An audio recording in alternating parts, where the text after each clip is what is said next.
Let's talk about writing your fourth quarterly report, because the fourth quarter progress reports is the last one of the school year, and this is what you need to know about what to actually put in it, because it really is much simpler than most people make it.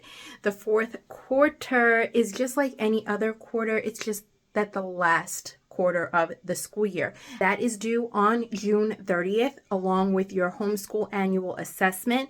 And I'm making it a point to say homeschool annual assessment because I noticed when going over all the requirements is that they kind of changed the verbiage of the annual assessment to kind of encompass both the standardized testing and the written narrative. And they kind of count them both as an assessment. This is a change, but it didn't completely click over in my verbiage. So I wanted to make sure that I use that so that way it's clear if you are looking at the actual recommendations and requirements that you're like, okay, that all makes sense. So the stuff that I talked about with the standardized test and the written narrative is still valid. It just is the overall homeschool annual assessment. Both of those things count. And that has to be submitted alongside your fourth quarterly report. And your fourth quarterly report is just like any other quarterly report you have submitted already in your homeschool. It is a progress report. It should reflect the progress in each subject area listed in your individualized home instruction plan. And that's it. You're not writing a crazy novel. You're just writing what you completed for the quarter, and how your child did. Did they pass? Did they complete it to satisfactory? You could give a number percentage if that works for you, if that's what you agreed upon in your individualized home instruction plan or just have been doing throughout.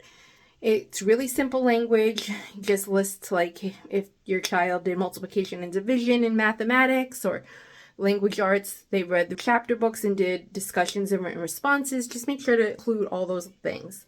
You submit your fourth quarterly report, again, in an email, and you save a copy of what you send because you have to keep everything, all records. Save their confirmation that they received it. I know that seems like silly because it's like automatic responses or automatic confirmations. Just save them. Because I know, I keep saying this, it genuinely matters. Districts can request documentation going back years, and you want to make sure that you're able to show exactly what you submitted and when. Another thing I want to make clear is that the homeschool year. Currently, we are in the 2025 to 2026 homeschool year, and that started on July 1st of 2025. And it ends on June 30th of 2026. And that doesn't mean I started school necessarily on July 1st. It just means that anything that either we did or the paperwork that we started on July 1st, and then the deadline for that would be June 30th. I also want to explain that, because I know a lot of people stress, and I have too, if you miss your deadlines. Now, I would strongly encourage you not to miss your deadlines and make sure that you are meeting them. Put in notifications in your calendar like a week prior or whatever. I'll go into this more to meet your deadlines, but I am caregiving for my ill mother and a lot of things are going on. I have been missing my deadlines here and there, and I write to them and I tell them what's going on in my life briefly, and I say, my kids are doing the work. They are progressing. They are doing well.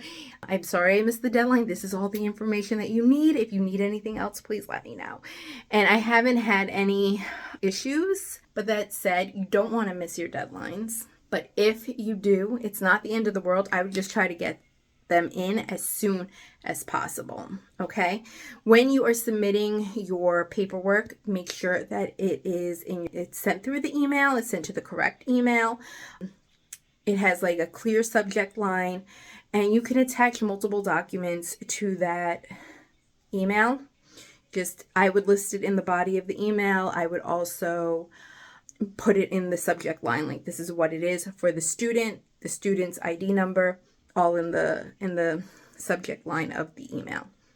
So we'll talk more about all of this. There's still 2 more videos in this series. that is what you need to know for the fourth quarterly report. Check the links in the bio or the description box, depending on where you're watching this, for more information, for the forms that you need to fill out, and all that.